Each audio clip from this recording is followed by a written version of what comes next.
আসসালামু আলাইকুম friends, welcome to my channel Sharmin kitchen. আজকে আমি শেয়ার করে দেখাবো গরম জলে রুটি দিয়ে অবাক করা রেসিপি। হ্যাঁ, ঠিকই শুনেছেন, গরম জলের রুটি। গরম জলের রুটি দিয়ে যে এত সুন্দর একটা রেসিপি হয়, না বানালে বিশ্বাস হতো না। তো চলুন দেখে নেওয়া যাক আজকের আমার এই রেসিপি। একটি বোলে নিয়ে নিচ্ছে 1 কাপ আটা, আর নিচ্ছে 1 কাপের একটু কম ময়দা। এবার এর মধ্যে দিয়ে দিচ্ছি সামান্য লবণ, 1 চামচ রিফাইন্ড অয়েল। শুকনো উপকরণগুলি মিশিয়ে নেব। মিশিয়ে নিয়ে অল্প অল্প জল দিয়ে মেখে নেব।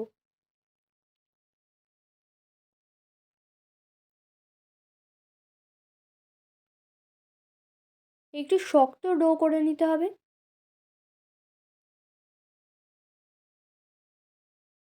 আমার ডো বানিয়ে নেওয়া হয়ে গেছে।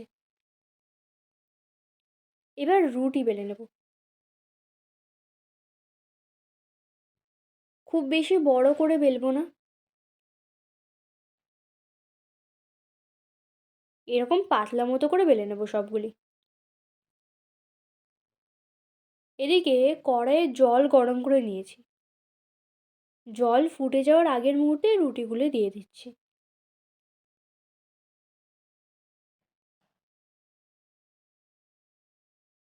এবার ফুটে উঠলে 1 মিনিট পরে তুলে নেব একটি ছিদ্রযুক্ত পাত্রের উপর। একটু ঠান্ডা জল দিয়ে কিছুক্ষণ রেখে দেব।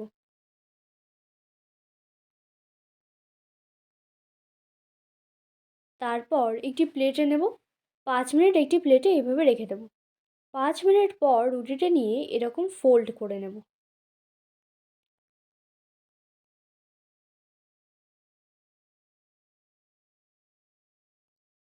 এরপর ছুরি দিয়ে এইভাবে কেটে নেব।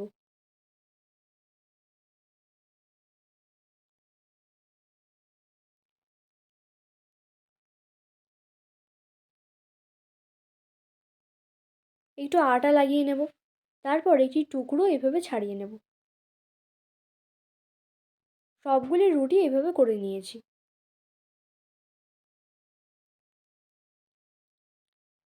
এখন কড়াই তেল দিয়ে একটু ডিম দিয়ে দিচ্ছি।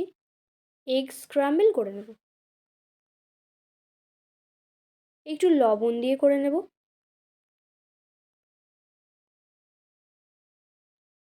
এগ স্ক্র্যাম্বল করে নেওয়া হয়ে গেছে। ওই কড়াইয়ে আর একটু তেল দিয়ে দেব।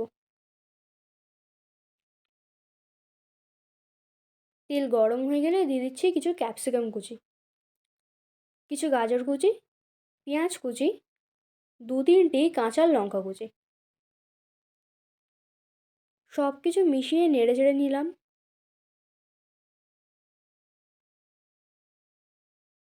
মিশিয়ে নেওয়ার পর দিয়ে দিচ্ছি টমেটো সস ও 1 চামচ সয়া সস।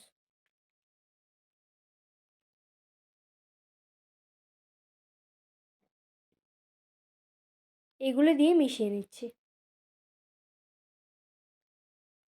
তারপর দিয়ে দিচ্ছি রুটির টুকরোগুলো। রুটির টুকরোগুলো দিয়ে মিশিয়ে নিচ্ছি। খুব হালকা করেই নেড়ে চেড়ে নিতে হবে। এরপর দিয়ে দেবো 1.5 টমেটো কুচি। টমেটো কুচি দিয়ে মিশিয়ে নিচ্ছি।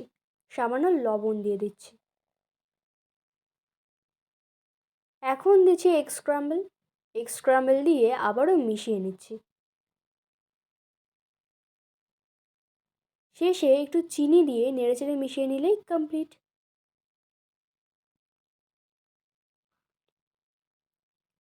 নামিয়ে নেব। রুটি দিয়ে এই রেসিপি বানানোর পর আপনার বিশ্বাস হবে না এটা রুটি দিয়ে বানানো।